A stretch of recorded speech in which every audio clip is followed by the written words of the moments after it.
So we're going to have the nursing panel with our favorite moderator of the day because she's the one who allowed us to all be sitting in this room here at Microsoft. So thank you so much for a big round of applause for Microsoft for giving us the space. And it's a fantastic space, really. And with that, Kathleen, I'll let you take it over. Awesome. Thanks. Everybody hear me okay? I'm pretty good at projecting. If others on the panel are not, just, speak up. Thank you so much for being here. Really appreciate it. And welcome to Microsoft, which is awesome to have everyone here. And thanks to Megan, because, she's so awesome. Megan Antonelli always gets a shout out for me. Sorry. So our panel is Virtual Nursing Unleashed, Scaling Expertise, Eliminating Shortages, and Redefining Care Delivery. I'm going to have each of the panelists go ahead and introduce themselves. I do want to shout out to Rochelle Longo, you'll see from Ochsner Health. She got snowed in New Orleans.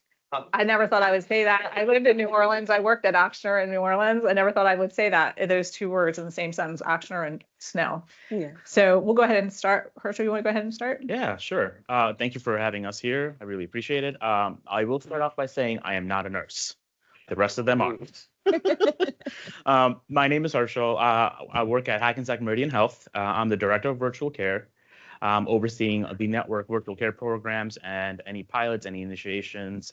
So I really focus on strategy, implementation, deployment, and standardization across the board.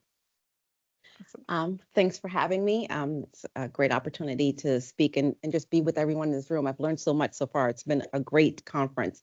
My name is Janice Larmans. I am a nurse and I work with Natera Technology. I am their clinical informatics officer.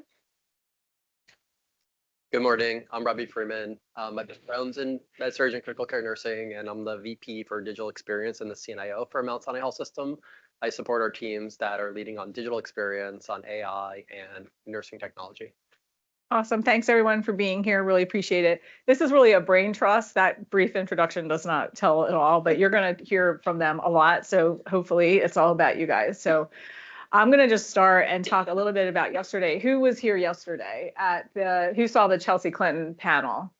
Was that fantastic or what? It was a great panel, and I was really honored that Chelsea Clinton was actually in the building. I thought that was very exciting as a nurse. She loves nurses, by the way. She did tell me that, so thumbs up for that. One thing that her panel really stressed, I think, if you looked at those the three companies that she had on that panel, she had Poppy Seed Health, which does maternal child care. She had, or I'll say maternal care, pre and postpartum, and then she had Summer Health, which was the pediatrics, right? They cover in all 50 states, all physician driven. I did look that up just to be aware, and 100% sure that's reimbursement related. That's probably why they don't have others than physicians. And then Stepwell Care, which was for recovery. Notice they were all, they're all, what are they? Digital, they're web, they're app-based, they're, going to the patient, right? At the patient where they are. When I looked at every website, they looked seamless, they looked frictionless, they looked fairly easy to use. The thing that they really all had in common as a nurse, as I was thinking through it, was that they're all new models of care. It's a new model of care for all of those different types of diagnosis or those different types of issues that patients may have. So I'm going to pull that back to where we are in this panel, where we're talking about virtual care, virtual nursing, virtual telesitting, et cetera. It's a new model of care. So I want everyone to kind of think of it as a new model of care, just delivered in a different way.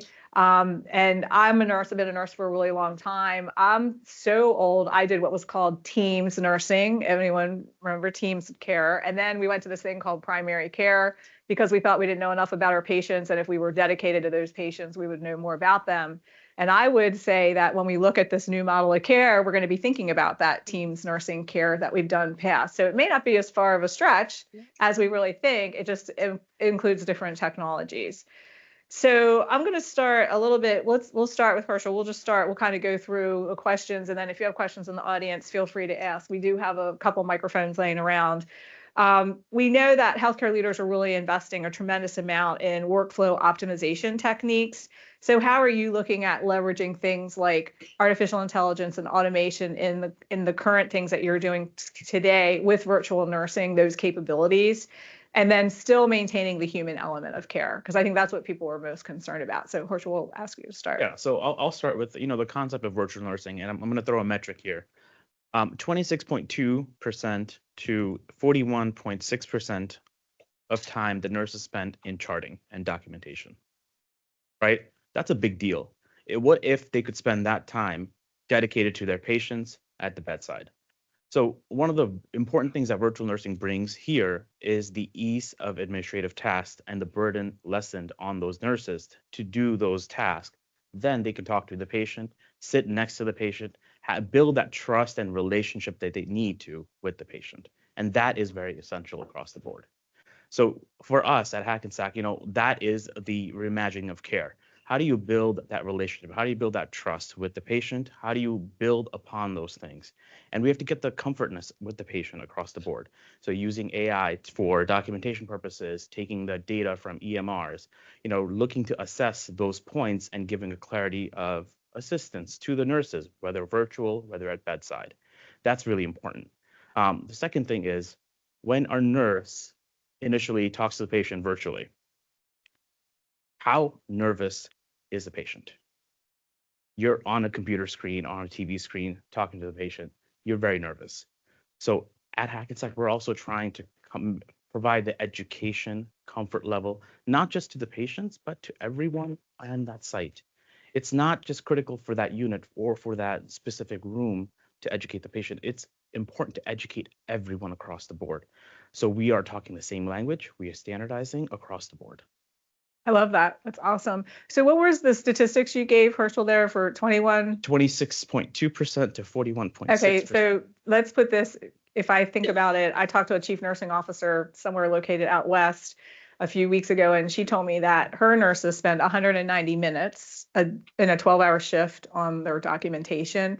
And I asked her, do you say 190 minutes because it sounds shorter than 3 hours and 10 minutes? And she said, yes, that's why I study it that way. And their goal is to cut it down to like 145 minutes. So that should tell you. And I bet if you all went into your organizations today, someone in that organization will be able to tell you how many minutes the nurses are spending in documentation, because it's a metric that's really gathered by every organization. So they do know that. So thank you for underscoring that. I just thought sometimes the percentage, but when you think about it as 3 hours and 10 minutes, that's a lot of time. That's a lot of time. It's a lot of time. Janice, do you want to answer a question? Yes, I feel like it is extremely important that we use the tools that are out there. And one of the things I find is that healthcare is very innovative, but we're late to adopt. And unfortunately, sometimes nursing is one of the last to adopt to something new. And if it is a new paradigm, we really need to be starting from where we're introducing that to our nursing students from the very beginning of this new shift. So it's more commonplace and they're more comfortable with it. We really need to have strong change management for those that are already nurses out there to get them up to speed. But I think our technologies and solutions, especially what Natera offers, the whole goal is to use AI and our trending and automation in order to lessen that documentation burden. The more time we give to that nurse or that team to be with the patient, the better we truly understand. I love the fact that we are going back to team nursing, because even everything we do now, it's a team approach in how we think. We don't want to be in a silo anymore, because we find that it's very ineffective in what we do, and we don't have the bandwidth to do that anymore. I think it's not practical and it's not sustainable in the environment that we're in. And we know everyone's going to talk about it. We all talk about it, the nursing shortage. So we have to find a more innovative way in order to provide care. So our industry has got to, and nurses have got to be more open to adoption of this new way, a new model of doing care for our own survival. Yeah, I agree with that. I love that you're targeting like the students, because I was just saying that the students are coming out as technology natives. They're like they grew up with a cell phone in their hand, but they aren't healthcare technology native, right? So we can't make that assumption that they're able to adopt the technology just because they're really fancy with their cell phone on Instagram and TikTok and stuff. Robbie, I know you're doing a lot of really cool stuff. Can you tell a little bit? Yeah, I would say that virtual nursing is one capability that we think of as part of a broader kind of in-room experience for both the patients and for our clinicians. So there's some enabling, efforts that we've done that I think has worked really nicely to like get the most value out of virtual nursing. So that includes things like giving each one of our clinicians a device so that everything you could do on that device, we can free you up from, like in my day, pushing around this huge workstation on wheels, almost like a Zamboni through the hallways. You can imagine in New York City, we're not, we have some space challenges in that, and places like our EDs can be really challenging, even just to get to the patient, right, to navigate that thing. So we've seen a lot of progress with just moving to that, one device per clinician model. And that enables a lot of things. It enables voice with AI. It enables on-demand things like translation services.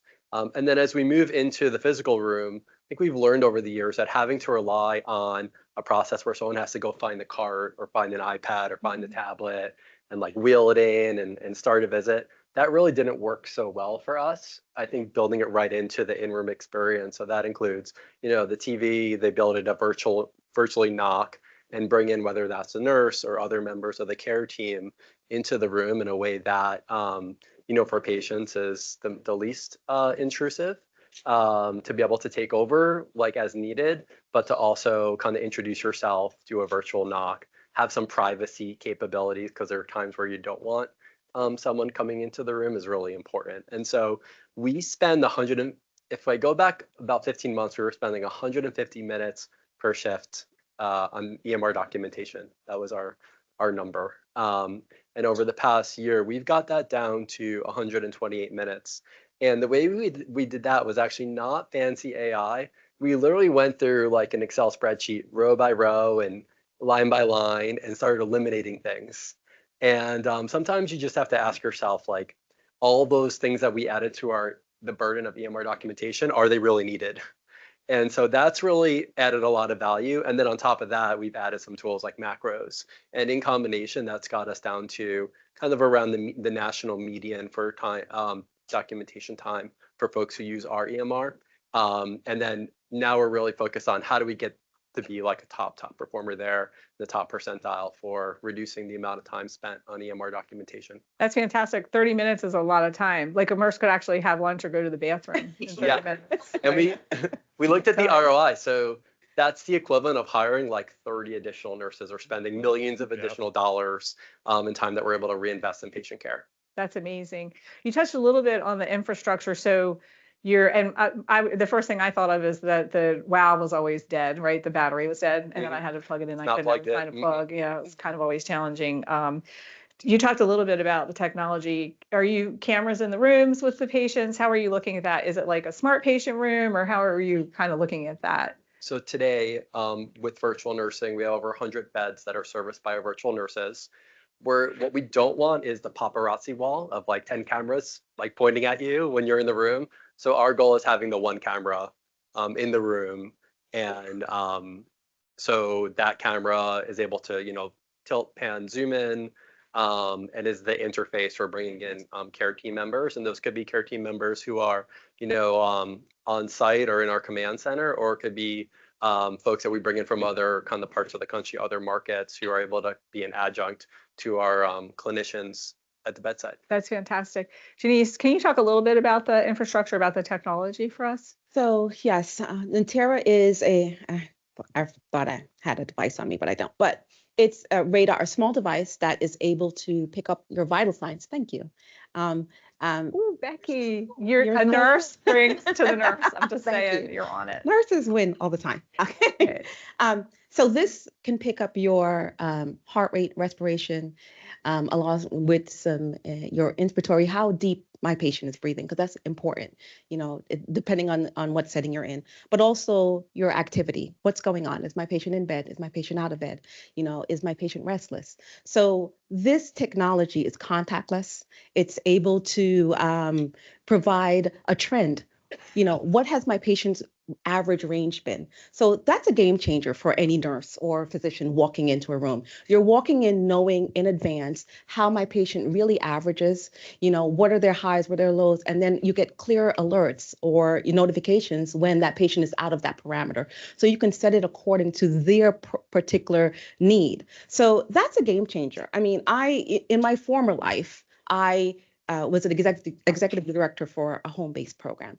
Now, we are not there. We're really working fast to get to that point. But can you imagine walking into a home, knowing all this about your patient, how your care can be prioritized effectively, or limited resources you're covering? I know a lot of us with virtual nursing, one of the big things is that we're trying to cover larger territories with the resources that we have. So being able to prioritize where we send our team members out is such a game changer. Knowing, is this something I can truly triage over the phone, walk my patient through or the caregiver through in order to take a med, monitor my patient, know that they're okay, and feel like they're stable enough that I can say, then we will send someone out later, or you can follow up with your physician or your PCP the next day, versus hey, go to the ER because I have no eyes or ears anywhere to really know how you're doing.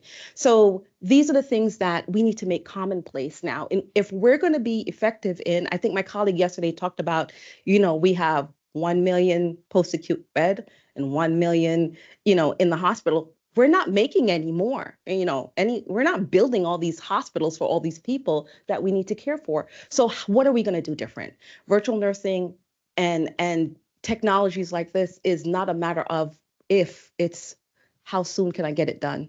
How soon can I implement? How soon can we reiterate and make it better and make, just like anything, just like an Apple phone, just like anything we've done. Remember, we only had version 1 of Microsoft first came out, and we patiently waited for the next version, and we patiently waited for the next. It's commonplace now. So why are we not being proactive when it comes to our virtual platforms? I think that's a great point. You bring up the hospital at home session yesterday. That's Hopkins branded hospital in the home, I should say. That, I would think based on, having a virtual nurse as a patient in a hospital, if I would have a virtual nurse in my home, it would kind of be more seamless, right? Because I've already been exposed to that type of care, that model of care. So it wouldn't be anything new. The other thing is I think the device is fantastic because it's small, it's unobtrusive. You don't have to worry about lugging around something that's attached to you and, weighs 30 pounds. So I love the technology. I think it's great. It's like everything, right? The chips are getting smaller and they're getting more powerful, and we're all chomping to get them quickly. I got to say, the first time I thought about it, I had to go back to my night nursing days. I'm like, yes, one more set of vital signs I don't have to wake up the patient for. That's you think about that, but can you imagine the quality and level of sleep that patient is going to get, the amount of work that nurse can get done because they know they have something that is reliable, providing them real-time information. And, we all hear it every time, as nurses at least, why do you have to wake me up? I finally went to sleep. Right. This will eliminate. That's one of the that need. biggest dissatisfiers is patients not getting enough Noise sleep. levels. Yeah. How about you guys? We're going to talk a little bit about So that. it's very similar to what Robbie said. I think it's, a very limited footprint. So not to scare the patient, single camera, software on the TV, but I want to kind of emphasize on both what my colleagues here said. One of the most important things is that we're enabling technology in a patient's room. What else can we do to help that patient with that technology, right? Your teleconsults. We're an 18 hospital health system across New Jersey. A patient needs to see a specialist from a South Jersey hospital. How do we get to that patient? We are focused on delivering that right care at the right time when the patient is needed. How about families? Can we bring families in with this? Yeah. Is this something we could bring a family member Yep. in? So that's been a constant ask. I mean, before COVID kind of started, right when COVID started, how do I see my mother or my spouse at the hospital? We put this technology in place to actually improve that connection with our patients as well as their family members, so they can see them whenever they needed to do, with coordination, of course, from the clinical team. Yeah, coordination is key. I think care coordination is key. By not including the family, we know that the patients don't do as well, and that having that ability to, you're sick, you're at your most vulnerable, you're taking a lot of medications you may not have taken before as a patient, and you may not remember what their care providers are telling you. If you can bring a family member in, even if it's remote, to make it, some type of a two-way communication that they could ask questions, especially if they're going to care for you, I think that would be, really awesome. And then if there's language barriers and things like that, I'm assuming you all can translate and all of that. We didn't talk about all of everything that you do, but there's a lot that can be done. I just want to make sure that everyone in the audience realizes that the capabilities, I think, are pretty endless. We can look moving forward and just, we're learning now about this new model of care, but we're going to grow tremendously with that. I'm going to change gears just a little bit. I want to talk about just staffing shortages because we all know that we have staffing shortages. Right now in 2025, the United States is short about 80,000 nurses because we have increasing aging population. We have more nurses that are retiring, and we actually have less nurse educators, which is key. So we don't have enough that we can nursing students that we can actually graduate to get them out into the bedside. Can you talk a little bit, just share kind of some of the outcomes that you're seeing with your virtual nursing initiatives around nurse retention and satisfaction? And I also kind of going to add on to here the next question, which is kind of a little bit around modeling, because I think the model that you're using in your organizations and what you recommend could be key. So I'll start, Robbie, I'll go ahead and start with you, which Sure. kind of. Yeah, so we're evaluating our virtual nursing program through a few different lenses. The nurse experience, the patient experience, and then some operational metrics. So I'll talk a little bit about all three. And I would say that kind of like in all my years working in healthcare IT, this has probably been like one of the most like impactful projects we've seen from our ability to move the needle. So we've seen and we've studied, and we have a manuscript out on the perception of virtual nursing with our care team. And one of the things we measured is that kind of that extreme stress that our nurses were feeling on a busy 12-hour shift, that we were able to move the needle by the nurses reporting that there's less on the high extreme level of moderate and extreme stress. That came down since implementing virtual nursing. The nurses' perception around how virtual nurses can help keep our patients safe and educate our patients improved after going live with virtual nursing. From a patient experience perspective, we've been really closely following our HCAP scores, and we've seen the needle move across some key domains, including educating our patients, talking to patients about care transitions and discharge instructions. And these are all things that we're able to bring in the virtual nurse to do.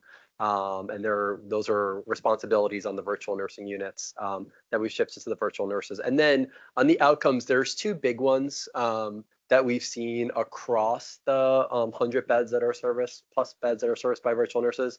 One is an impact on length of stay. So patients are getting out quicker. Yeah. We're able to discharge them sooner because we're able to have the virtual nurses do their discharge summaries, do their after visit summaries, and tee up and coordinate the discharge. And the second one is the amount of times that staff call out sick, because we know that if you're working a couple of shifts back to back and it's been a crazy day on the unit, you're more likely to call out for the next day. But I think the fact that we've been able to reduce that extreme stress, we've seen that translate into less call outs on the units where they have this extra support. That's fantastic. Are you doing med surge units? Is that the? We picked, so we took a data-driven approach, and we picked busy med surge surgical units where there's a lot of admissions, where there could be 15 patients coming up from the PACU, and a lot of discharges, because those are activities that we assign to the virtual nurses. And those high turnover units were really good candidates for us. And they get to about 99% of the admissions, the discharges. They do about 90% of the education. One of the things we learned throughout the program was when we're orienting new team members, new nurses, we have to tell the virtual nurses, hold off on these admissions and discharges. Okay. So our new team members can get a chance to do them, because they're doing just about all of those admissions, discharges, and education. That's fantastic. I'm sure the nursing staff loves that. That's awesome. Yes, absolutely. Janice, do you want to give an idea of how you recommend? So yeah, absolutely. One of the things that we know that, and our goal is to, when working with a hospital system on virtual nursing, is to be able to provide that additional information that you would not be able to get on a regular basis. So they can tap into, and we want to be able to be seamlessly integrated into any system that we are working with. So you're not opening up another application. That would be inefficient. We have it if you need it. We're in the cloud. So, we want to be able to be available to anyone, but you have smaller hospital systems that are not as, integrated. So we want to be able to give you the tool in different formats. But working with a hospital like, my brain just went blank. But anyway, working with a hospital like Mount Sinai would be ideal for us to be able to, if they already have an innovation platform, for us to seamlessly integrate into their platform. Let's not add more complexity to what we're already doing. And that's always our goal. And so that's really why we love this device, because we're not trying to add more complexity. We're trying to take out complexity out of there. We want, you know how nurses are. Once we love a thing, you cannot take it Take away it away. from us. We hold on to it to sometimes our own detriment. Yes. But correct. once we love a thing, and that's our goal, is that your nurses on your virtual platform and are going to be like, this is such a fabulous thing. It's giving me more time in my day. That's what our goal is. And I don't have to go look 50 different places to find it. That's what we want to do. Yeah, it has to be in the workflow. It has to for be in the sure. workflow. That's 100%. Rachel, how are you guys handling that? And so something similar to what Robbie said, but I want to add to what Robbie said. Mentorship is one of the most important things that we are kind of adding on the platform here because of our beginner early careers nurses that are starting the position. This mentorship is actually helping them, kind of encouraging them in the field. They have a direct line to a virtual nurse that's helping them in the unit. And redefining that comparative communication, right? Because our virtual nurses aren't Epic. They're communicating to those nurses right through Epic. How seamless is that? They're using just one EMR. They just have to go to one EMR. The nurses have their, Rover devices on their hands. They can look at it on the go, wherever they are, which is really important. The other component, I think you alluded to, is patient education. If you tell a patient, educate them, they will likely forget because they are such stressed at that time of care.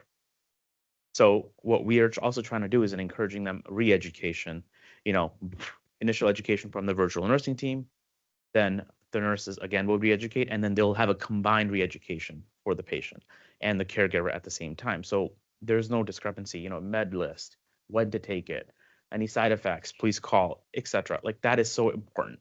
So that communication protocol is really important. For ours, length of stay definitely improved for a lot of patients.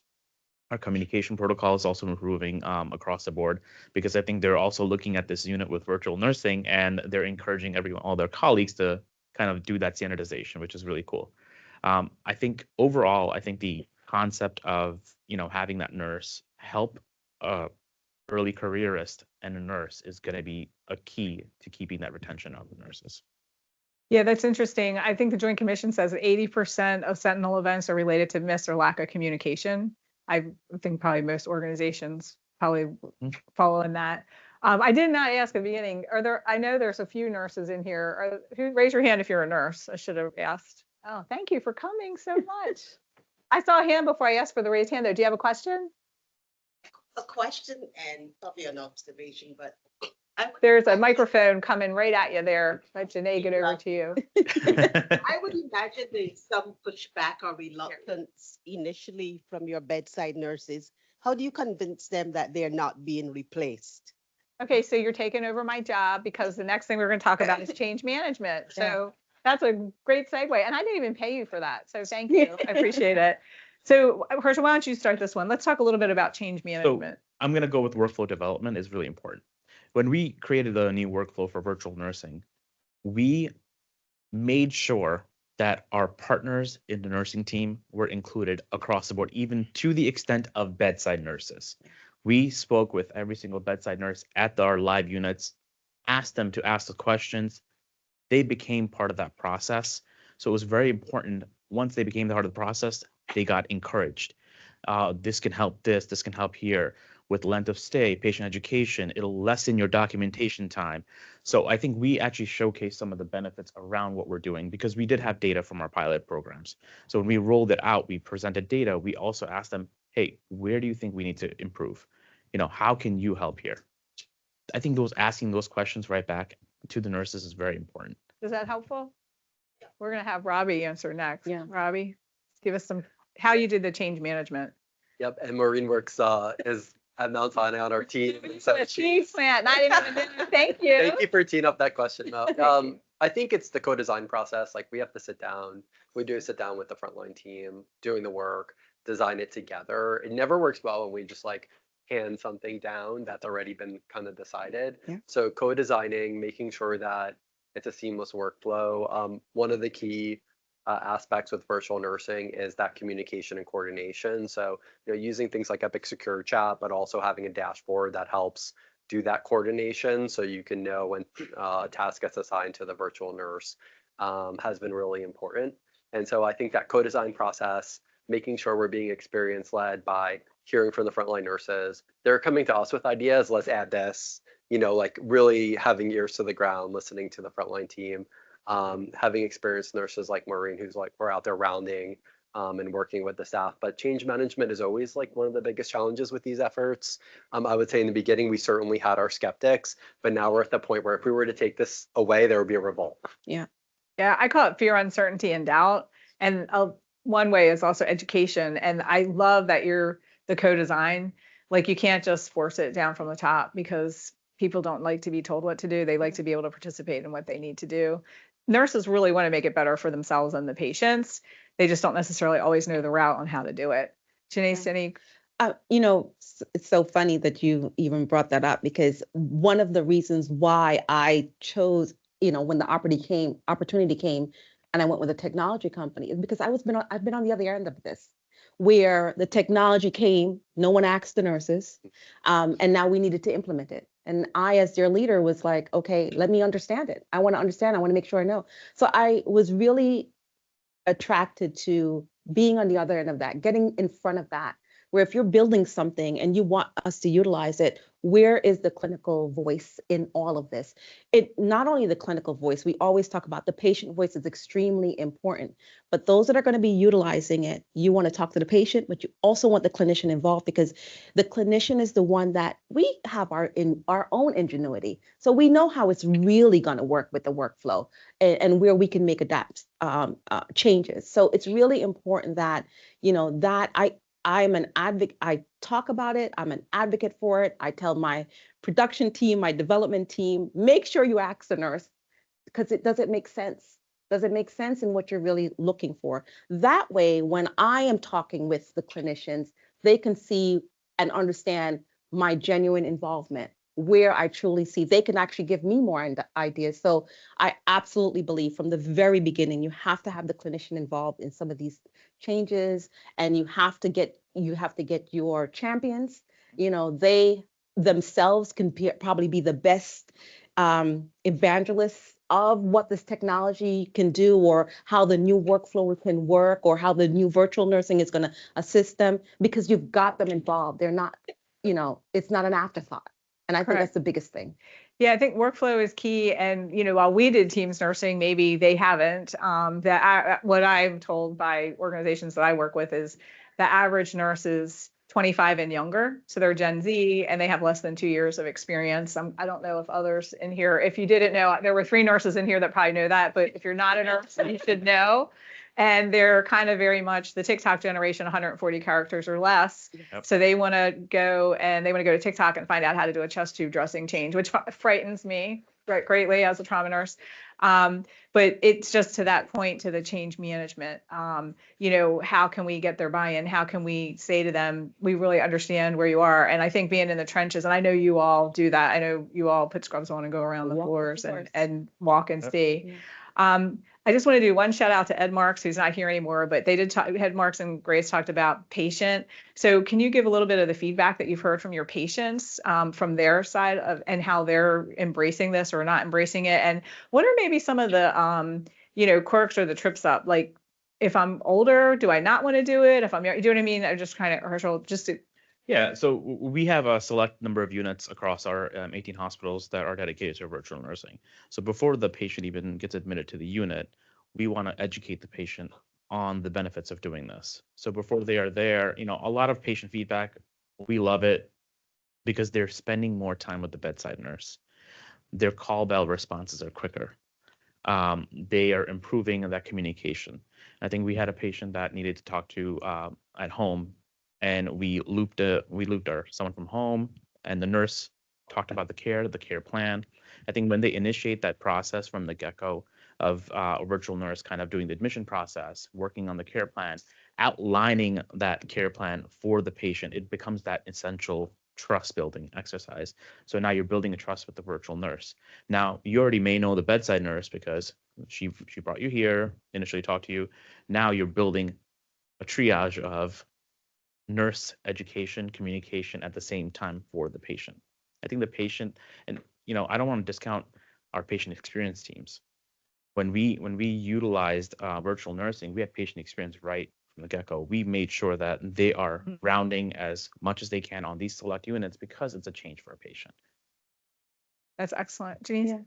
Yeah. Patients love the fact that I don't have to wake them up in the middle of the night.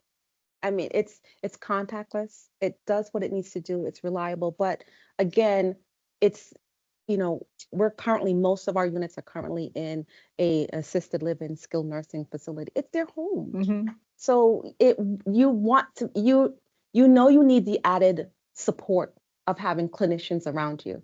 But at the same time, this is your home. You want to be comfortable. So I think that's the best thing we can hear from our patient is like, oh, this was easy. It doesn't mess with my flow for the day. I don't have to take wires on and off. And it's, for them, it's in the background, just running seamlessly. It's fantastic. Yeah. Robbie? Yeah, I think it's how we frame it. And so for us, we don't really try and differentiate. This is the virtual team. This is the in-person team. Yep. We set the expectation that, this is a member of your care team, and that's going to be here to support you throughout your stay on the unit. And so I think that framing has been really important. Patients can opt out. They have the right to kind of opt out and refuse, but that's a very rare event. We actually have patients who've left, kudos for their virtual nurse in our patient experience surveys. And so overall, we've had really positive response from patients, and we've seen an uptick. And it's really hard to move those patient experience metrics. It takes a lot of time, a lot of effort. And so those are notoriously hard for us to move the needle on, but we've seen some significant jumps across key domains in our patient experience scores, every place where we've went live with virtual nursing. Can you talk a little bit, Robbie, about your model? Are the virtual nurses at home? Are they in the building somewhere? Are they on the unit? Just talk a little bit about that, because that's one of the big concerns is, are you going to change my numbers, or you know what I mean? Like those types of things. We have not, the number of, the staffing on the unit is not changed. This is above and beyond. So this is additional. They're not on site. They're coming in from an offsite location. And so if you have 5 nurses on that unit, right now the virtual nurse is the 6th nurse.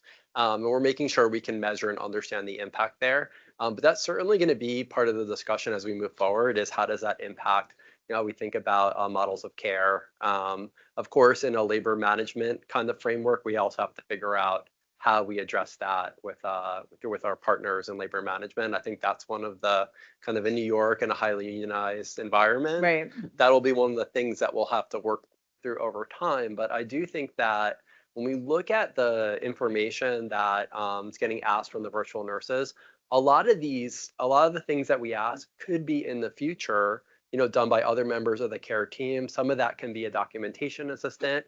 We're actually starting to bring in LPNs too, that could do just check-in rounds, checking in a couple times a day. How are you doing? And so I think that the care model, definitely we need a nurse on that care model, but I think there's going to be other folks that can pop into the room. You don't need the nurse to ask how many flights of stairs you have at home, Right. or do you live in an elevator building? And so I do think that we're going to see, and the model we're moving towards is a nurse, but other folks that can also pop in and help relieve some of that documentation burden. Awesome. Herschel, how is your model working? So similar, our model is our nurses are remote at home, and they beam in throughout the process, constant communication with the bedside nurse of the patient across the board. And we have added support for the nurses. We haven't really removed anyone from the teams. This is additional support for our current nurses to help them through the day. So most organizations I work with have said that it is detrimental to have the virtual nurse on the same unit or in the same building, because somebody calls out sick, the manager is going to pull them in, and they kind of lose that model. So that's why I brought that up. So just keep that in mind. I have not talked to anyone who's really changed their patient nurse ratio yet. That doesn't mean that it won't happen. I will just say, New York is unique. And if you look at like the latest statistics for nursing, you are going to be at the biggest dearth of like all the states in America, which kind of surprised me. And I don't know if it's because you just have a huge lot of people that live in this geography and you just need more nurses. But the number was, you were like the only red state. So you guys will have to like keep an eye on that for the projections for nursing into 2030. So I see 2 hands up, but I think I saw yours first, if that's okay. My question is,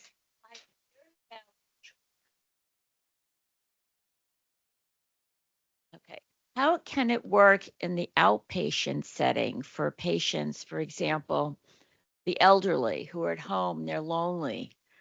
And how would it work? You mentioned LPNs, right? How would it work? And would Medicare pay for that for these nurses to check in maybe twice a week to have a virtual conversation with a patient? I So think go ahead, I Janice. think they do that now. I came from the payer world, and they do have some form of virtual setup Virtual where check-in. they're checking in on the patients. So, and you know, right now you have many SNFs that do remote patient monitoring right now. So it's there. It's just it's a new care model, and not everyone is up to speed with what's out there and what will be reimbursed and what's not reimbursed. So that's what we're doing. We're trying to evangelize as many people as we can to say these are options out there. We, however, are not sure with the current environment and the current changes that are happening, what will be covered. Because right now we're only funded for certain things until March of this year. And I'll just say to clarify that it's like by disease, heart failure, diabetes, right? It's disease related. If you don't have that specific disease, that's where if they're in the system and they have like care coordination, that's when you have to kind of look at now, do we have coaches? Do we have volunteers? Do we have someone? I actually did care coordination a long time ago, another vendor, and we had a customer that had a patient that had 36 ED visits in 52 weeks, Right. 36. And the physician that I worked with was a gerontologist. He said, let me look at his record. And he went, he's a veteran, he's lonely. He needs someone to go and visit him, right? So what they did is they went to the vets and they said, do you have someone that can go and visit this gentleman? And that actually kept him out of the hospital. He was going to the ER for company, right? Yeah. Like he was never, very rarely admitted. So to your point, it's just that we're such a disease-ridden, Right. we're a sick healthcare driven, right? Not well healthcare. So that's like preventive, right? So that's, I'm not saying that will never happen. And I will also, to Janice's call out to the new administration, we really don't know We don't. for a lot of these what's going to happen. I know we're kind of coming short on time. We've talked a lot about virtual nursing. Did you have a question there before? Oh, I'm sorry. Let's ask your question. Go for it. What, Janae, what happened to the, you can say it and I can repeat it for the recording. Me too. Sorry. Sorry. Slacker. Doing very well. Do you see virtual nursing as the solution to the staff shortages? And if not, would love to hear kind of what your strategic vision is. What are the combination of initiatives that you're working on to really kind of solve the problem? That's a good question. Who wants to take it first? Yeah. Robbie, first? I'm glad to start. I think it's just one component. So I also think that we didn't talk as much about generative AI, but I know that all the other panels have. And, you know, I think that some of the, in the future, there could be some more virtual tools that can like offload a lot of that documentation burden. So that will free up, you know, part of that time in the acute care setting. But I think really kind of reimagining the care team and thinking about, are there some, you know, AI agents that can continue to like offload this? And, you know, what will that mean in the future? For today, so much of our documentation is EMR based, but as we move to voice based and AI agents, I do think that there's some opportunity to continue to kind of remove all that manual data entry that we do today, and that will open some more opportunities. We have to rethink about how we frame the kind of ratio discussion in that world. I'm going to just mention and kind of addressing both questions a little bit. So when we look at virtual nursing, just like one component, but look at it at a high level, all the technologies that we've been introduced to yesterday and today, and what technologies a health system may have, we have to connect those technologies, right? Virtual nursing, the hospital at home, to ambulatory care, to consults. How do we effectively connect all those technologies in the digital era? I think that is one of the most important things, because once it's all connected, the care will be very seamless. It'll be easier. And then all of the enhancements that we do with AI, generative AI, it will be helpful across the board. Denise, do you have anything to add? And then No, they summed it up pretty Okay. well. I think virtual nursing Okay. is just one of the components. Yeah, I agree. I'll just say 5 years ago, I think Robbie, I might be dating myself here. Robbie Freeman said to me in a meeting, Kathleen, we've got to get these nurses off of the keyboard and to stop clicking. And I think we're close, Robbie. I think we're closer than we've ever been before. And agentic AI, right? What can we offload that's manual and automated? So we are actually at time. I want to make sure we're conscious of the I thought we were, it's 12 o'clock. I have one more, oh, we have one more minute. If we have, any other questions? Go for it. So I'm a full believer. I know that on a micro level, you can make the changes. You go into a warding, a hospital, you can make these changes. But on the macro level, the nursing unions, the national societies, they're really pushing back, man. They don't want the change. What's your change management for that? And even when they start to set rules, you need to be 50% on the floor and only 50% virtual. You can't be virtual. You have to be in the hospital. You can't be at home doing this. They want to either set rules or not accept it at all. And I see we can have the little wins. Is it death by 1,000 cuts, or is there a macro plan to this to change the societies and especially the unions that are giving so much pushback to this AI and everything else? How do we approach that? That's a good question. Robbie, you want to go for it? Robbie's looking at me like, I don't Yeah, answer. no, I'm happy to go first. Like we're very intentional about meeting with our labor management partners and keeping them in the loop. And we don't want it to feel like AI is thrust upon them. And one thing that that we do is we also will bring the frontline team. So for example, one of our frontline nurses helped us build a pressure injury AI tool. And we'll bring them to the labor management forums and let them hear from their members. Let the members be like the voice of the work that we're doing. That way it's not like someone in a suit who like, they look at me, someone like me as administration or, coming down and telling them what we're doing. I think peer-to-peer is like the most effective way to do it, but it is a big challenge ahead of us when it comes to virtual, when it comes to AI. These are gonna be difficult discussions to navigate. And I think it's going to be a theme as we try and scale these programs at the macro level. I do think it's interesting. Robbie and I actually spoke at a really big union for like 700 nurses were there. And that union brought us in to teach them about AI. So I really think that goes back to fear, uncertainty, and doubt. How can we educate? We really need to educate. And the unions, they're so powerful, even though there's only like 250,000 nurses across America that are unionized out of 4 million. Yeah. I mean, I don't work in a unionized state, right? I work in Maryland, so maybe a handful. But the unions go the policy route, and that's what really makes them powerful, right? So they're speaking policy. So Becky, do you have a question? Do we have a bit time? I was going to add a comment on Okay, to that, and that Becky. is, I think you've heard a theme, which is if you're working in AI, you need to bring the nurses in your organization. I would also say to the AI companies out there, if you're going to be in healthcare and you want to help bring nurses to it, you need a nurse in your organization or to partner with to make sure you have the voices of diversity. I'm sure many of you saw there was some marches that happened about a week and a half ago about nurses somewhat protesting of AI. We don't want to spend energy protesting.